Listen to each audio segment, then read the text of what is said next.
اور حسد کی ایک بدترین شکل وہ نظر بد ہے۔ کوئی نہیں سمجھ سکا آج تک یہ ایسا راز ہے کہ یہ ہوتی کیا ہے، مگر ہوتی ضرور ہے۔ نبی صلی اللہ علیہ وسلم فرماتے ہیں العین حق، نظر کا لگ جانا حق ہے۔ اور نظر تو خامخواہ بدنام ہے، کان بھی لگ جاتے ہیں، ہاں،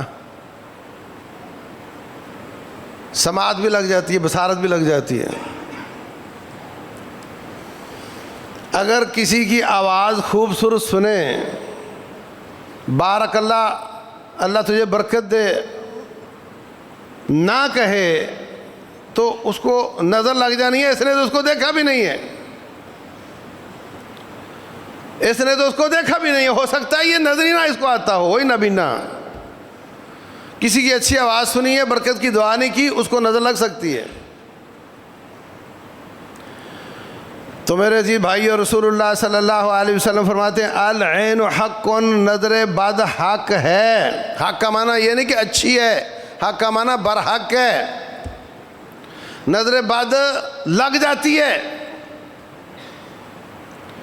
رسول اللہ صلی اللہ علیہ وسلم فرماتے ہیں لو کان شیء سابق القدر لکان عینا، اگر کوئی چیز اللہ کے لکھے کے بھی آگے سبقت لے جانے والی ہوتی تو وہ نظر بد ہوتی ہے۔ نہیں، اللہ کی تقدیر سے باہر نہیں ہے وہ، مگر اتنی تیز ہے کہ اگر کوئی اللہ کی تقدیر پر سبقت لے جانے والی چیز ہوتی تو وہ نظر ہوتی۔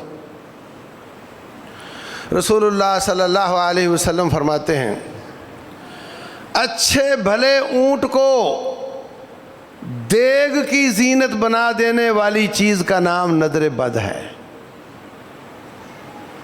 خوبصورت اونٹ ہے، بڑا طاقتور ہے، نظر لگی، فوراً تڑپا، انہوں نے نہر کر کے دیگ میں ڈال دیا۔ آپ کو دنیا میں حادثے نظر آتے ہیں، گاڑیاں ٹکرائیں، 2 بندے مر گئے، آپ کو لگتا ہے بندہ ڈوب کے مر گیا، آپ کو لگتا ہے بندہ بیماری سے مر گیا۔ ان اسباب کے پیچھے بھی نظر بد ہو سکتی ہے۔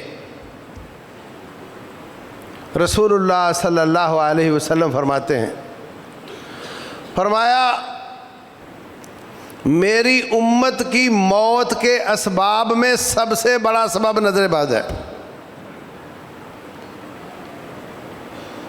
اب لوگ تو مختلف اسباب سے مر رہے ہیں نا۔ آپ سمجھتے ہیں ادھر سے گاڑی جا رہی ہے، ادھر سے آ رہی ہے، وہ اس طرف ہے، یہ اس طرف ہے، اس کا ٹائر پھٹا، وہ ادھر آ گئی، یہ ٹکرا گئے، بندہ مر گیا۔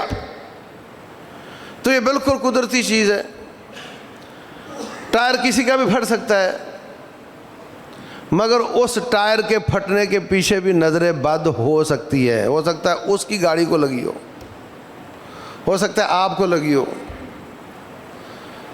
ظاہری سبب گاڑی کا ٹائر پھٹنا اور ٹکرانا ہے، اور اس سبب کے پیچھے والا سبب نظر بد ہو سکتا ہے۔